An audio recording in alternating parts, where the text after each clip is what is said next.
Did you know that the secret to a longer and healthier life might lie in the Mediterranean diet? What makes this method so effective with its exciting way of eating, rich in healthy fats and delicious food, and how it has helped people in countries like Italy and Spain achieve some of the highest life expectancies in the world? Hey everyone, if you've been scrolling through social media, watching Netflix documentaries, or listening to various podcasts, you might be feeling a bit overwhelmed about what you should be eating. According to different experts and influencers, you should be a vegetarian, pescatarian, insect eater, meat eater, or vegan, avoiding seed oils, sugar, acid, dairy, and fun. Confusing, right? Let's set aside all the fads and hype to answer a straightforward question that often gets overlooked. What are humans actually meant to eat? By exploring our ancestral roots and following them to modern times, we can uncover what our bodies thrive on and what they don't. And by the end of this journey, we'll have an answer, though you might not like it. So let's start at the very beginning. Early hominids first appeared around 7 million years ago, although we don't know much about our ancestors from this period. Fossils of Sahelanthropus tuchadensis show small teeth with thick enamel, indicating they ate hard foods like nuts and seeds occasionally, but mainly consumed softer foods like fruits, leaves, insects, and small amounts of meat from creatures such as mice, rats, birds, fish, and small reptiles. This diet remained consistent for millions of years until Lucy came along. In 1974 in Ethiopia, several hundred pieces of fossilized bone dating back about 3.2 million years were discovered and named Lucy.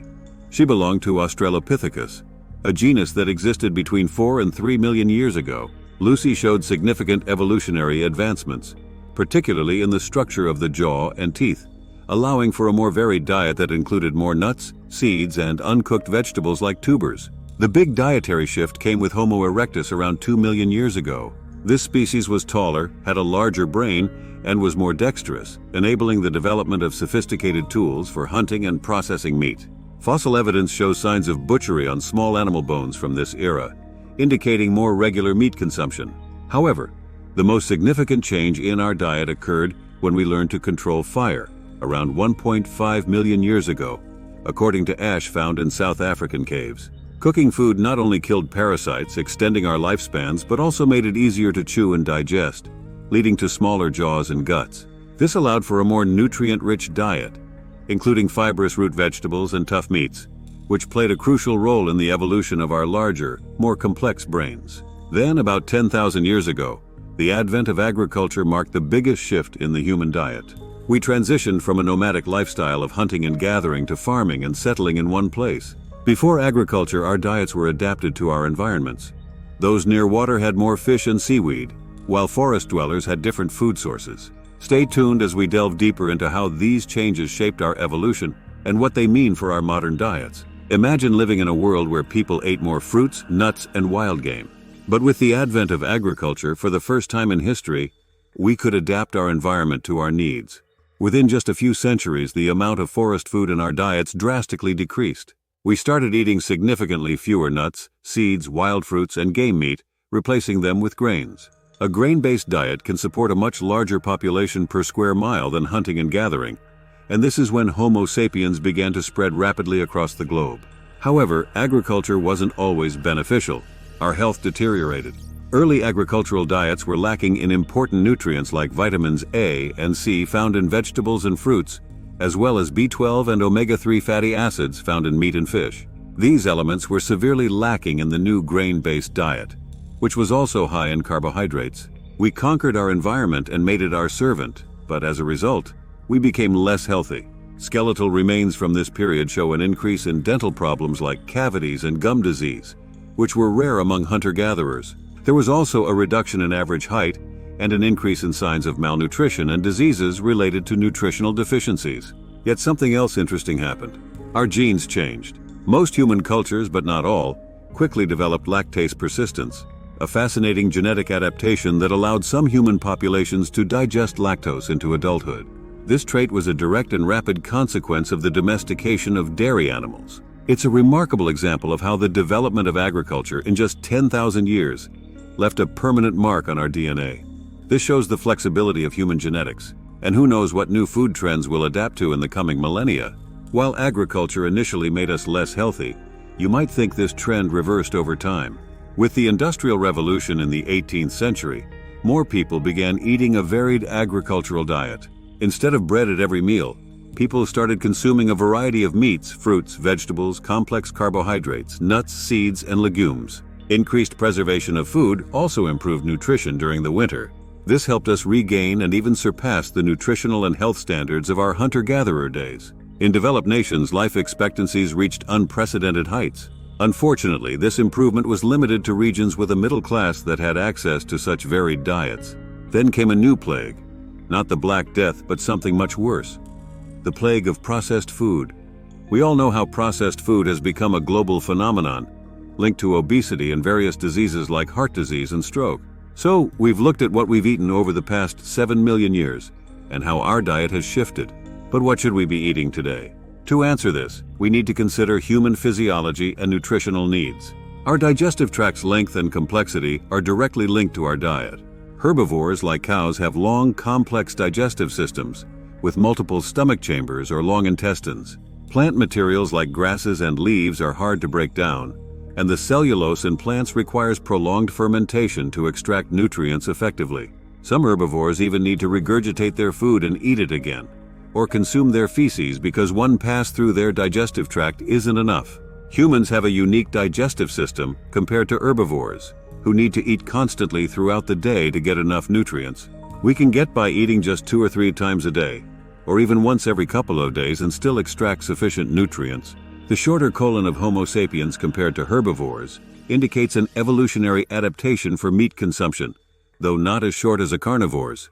This makes sense because humans are omnivores. We also have very high stomach acidity compared to other omnivores, and even some carnivores, which helps kill bacteria that can proliferate on meat. Our pancreas produces enzymes that effectively break down proteins and fats. Together, these traits make humans highly adapted for meat consumption. Our diet is also reflected in our teeth. We have molars for grinding plant material and canines for tearing meat, providing a level of dietary flexibility rare in the animal kingdom. This allows us to process both tough plants and meats. That's our physiology in a nutshell. But what does our body actually need? If your body is an engine, what mix of fuels does it require for maximum efficiency? The body's fuel mix consists of macronutrients and micronutrients. Macronutrients like gasoline are needed continuously to keep the body running, while micronutrients like engine oil ensure everything runs smoothly. Macronutrients are divided into carbohydrates, proteins, and fats. Carbohydrates are the body's main energy source. Proteins and fats can also be used for energy, but they are more complex and difficult to break down. Carbs are easy, quick energy, broken down into glucose, the primary energy source for the brain and muscles. They also have a protein-sparing effect, meaning the body will use carbs for fuel instead of breaking down proteins needed for vital functions and tissue repair. However, carbs have a downside. Any carbs not used for energy are stored as glycogen in the liver and muscles. The liver stores about 100 grams of glycogen and the muscles store 400 grams. If these stores are full and more carbs are consumed, they are converted into fat and stored as adipose tissue. Excessive carb intake, especially simple carbs like sugar, causes blood sugar levels to spike. Insulin is released to remove this excess glucose, but repeated behavior can lead to insulin resistance and type 2 diabetes. So, while carbs are necessary, eating too many, especially low-quality carbs, leads to obesity, heart disease, and other serious health issues. Next, let's talk about proteins. Proteins are essential, serving as the building blocks of life. Muscles, bones, skin, hair, and other tissues need proteins to regenerate. When you exercise, tiny strands of protein in your muscles, called myofibrils, are torn, and you need protein to repair them. Collagen, the most abundant protein in your body, is used to create new tissue when you cut yourself. Proteins regulate your immune system, create enzymes, prevent blood clots, transport and store nutrients, maintain fluid balance, and, if necessary, can be used for energy. Government guidelines in the UK and US recommend about 55 grams of protein per day for men and 45 grams for women. But recent research suggests that weightlifters, the elderly, and those who exercise regularly need much more. People engaging in regular exercise should consume 1.2 to 2 grams of protein per kilogram of body weight. For most men, that's at least 110 grams per day. However, not all protein is created equal.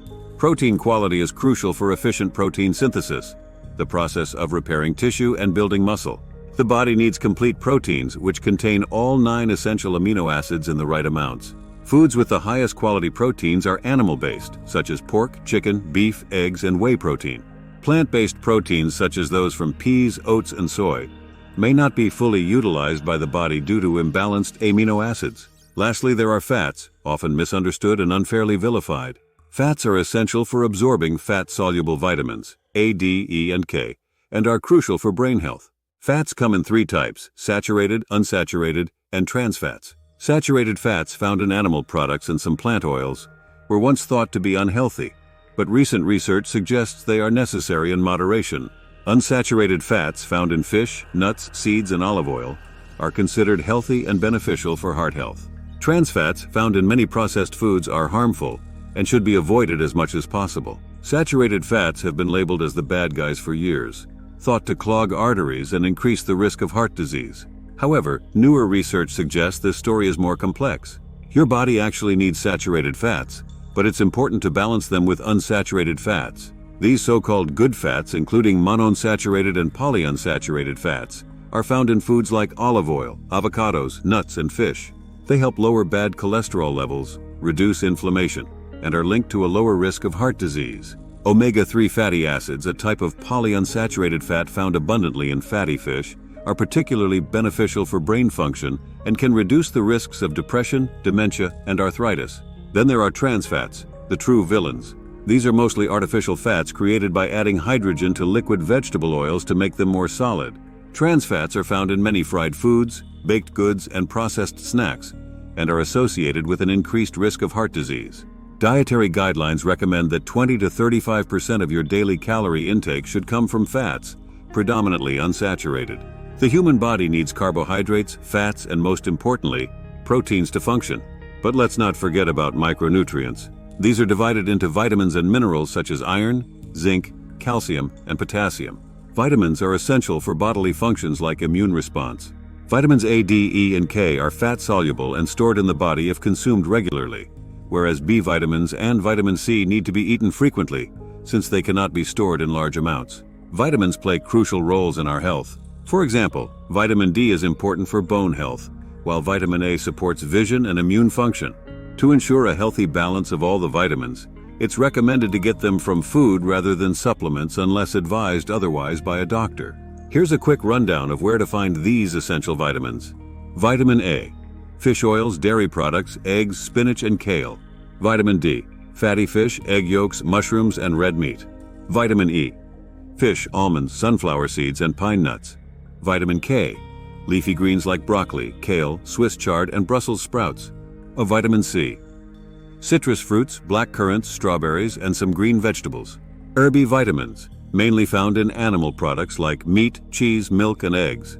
Vitamin B12 is particularly interesting because it's the only vitamin that can be found in significant amounts only in animal products. B12 is essential for red blood cell formation, brain development, and heart health. A deficiency in B12 can lead to anemia, depression, and anxiety. While many plant-based foods are now fortified with B12, it remains a clear indicator that from an evolutionary perspective, humans are adapted to consuming animal products. So what should humans eat? The best answer is likely whatever works for you. Balancing your diet with the right mix of carbohydrates, fats, proteins, vitamins, and minerals is key to maintaining good health. It's crucial to educate ourselves about our biological needs and ensure our diets are balanced, avoiding overconsumption of any one food group. However, everyone is different, not just in beliefs, morals, and tastes, but also physiologically. The Personalized Nutrition Project, a large-scale study conducted in Israel in 2015, tracked the blood sugar levels of 800 participants after eating. What they found is that no single diet fits everyone. For instance, ice cream might cause a significant spike in one person's blood sugar, but have little effect on another. This is important because elevated blood sugar levels are linked to weight gain, heart disease, and diabetes. Interestingly, the study also found that people's blood sugar responses depended largely on the health of their gut microbiome. Those with healthy levels of good gut bacteria could better tolerate high-sugar foods. This highlights the emerging field of science called nutrigenomics, which studies why people react differently to various foods and diets. It explores how specific gene mutations affect dietary needs. For example, some genetic variants, like the MTHFR mutation, impact folate metabolism and have implications for cardiovascular health and pregnancy. There's also a gene called CYP1A2 that determines how well or poorly caffeine works on you. If caffeine doesn't perk you up like it does for most people, you might have the fast metabolizing version of this gene. By analyzing genetic markers, nutrigenomics aims to provide personalized nutrition advice, moving beyond one-size-fits-all dietary recommendations to create bespoke diets tailored to individual genetic profiles. Imagine sending a blood sample to a company and receiving results in an app that tells you exactly how certain foods affect you and offers a DNA-specific diet. However, even with all this information, I'm not comfortable saying eat whatever you like as an answer to what humans should eat. It's not very scientific. So, if I had to give an answer based on research, I'd ask when humans were at their healthiest. Research suggests that we were at our healthiest during the Paleolithic era, as hunter-gatherers. This era spanned from 2.5 million years ago to about 10,000 years ago, just before agriculture began. As hunter-gatherers, our diets were most aligned with our evolutionary adaptations. We ate lean meats, fish, eggs, nuts, seeds, fruits, and vegetables, avoiding processed foods and grains that didn't exist yet. This is why the paleo diet has modern proponents, advocating for a diet similar to our ancient ancestors and avoiding modern processed foods. However, I believe there's an even healthier diet that suits our modern tastes and provides all the benefits of the paleo diet, and that's the Mediterranean diet. The Mediterranean diet, primarily followed in Italy, Greece, and Spain, emphasizes whole foods in their natural, unprocessed state, similar to the paleo diet. However, it also includes whole grains, legumes, and dairy products, particularly fermented ones like cheese and yogurt, which are great for gut health. These additions not only offer a wider variety of flavors and textures, but also bring essential nutrients that might be less abundant in a strict paleo diet. Whole grains and legumes are excellent sources of dietary fiber, B vitamins, and minerals like iron and magnesium. Sourdough bread and dairy products, common in the Mediterranean diet but excluded from paleo, are fantastic probiotics that improve gut health. So if I had to answer the question of what humans should eat, I'd say the Mediterranean diet. It combines the best elements of the paleo diet with the benefits of agricultural advancements, offering a beautiful blend of good food and world-leading health. This diet provides a balanced intake of nutrients and is more sustainable and enjoyable for modern lifestyles. The Mediterranean diet is a cornerstone of good health, with a focus on healthy fats. Olive oil and fish consumed daily provide monounsaturated fats and omega-3 polyunsaturated fats, which are heart-healthy and aid in the absorption of fat-soluble vitamins, enhancing the nutritional value of meals. Additionally, the Mediterranean lifestyle often includes drinking red wine, rich in resveratrol, which raises good cholesterol levels and protects the brain from degeneration. One of the greatest benefits of the Mediterranean diet is its deliciousness and the sheer joy of eating it. Aside from avoiding processed foods, it's not restrictive. Restrictive diets often diminish our enjoyment of food and make adherence difficult. The results of the Mediterranean diet speak for themselves. As of 2020, Italy and Spain are among the top 10 countries worldwide for life expectancy. And Sardinia, an Italian island, is one of the 5 blue zones where people frequently live to over 100. In conclusion, there isn't a one-size-fits-all answer to what humans should eat. A diet that includes a variety of whole foods, rich in fruits, vegetables, healthy fats, and proteins, adaptable to individual needs and preferences, seems to be the closest we can get to an optimal human diet. What's optimal for one person might not work for another, so it's essential to understand how different foods affect your body and choose what makes you happy and healthy. So if I had to answer what humans are meant to eat, I'd say this: the same types of food we've been eating for thousands, if not millions of years. This approach has worked well for us so far, so if it isn't broken, don't fix it. Thank you for watching. A quick note: I couldn't make these videos without the support of my Patreon members. Consider joining the exclusive 42 Discord community by supporting me on Patreon. It's a great place to discuss my videos with like-minded individuals and myself. The link's in the description. If you can't join my Patreon, a simple like or comment to say thanks would also make my day. Thank you.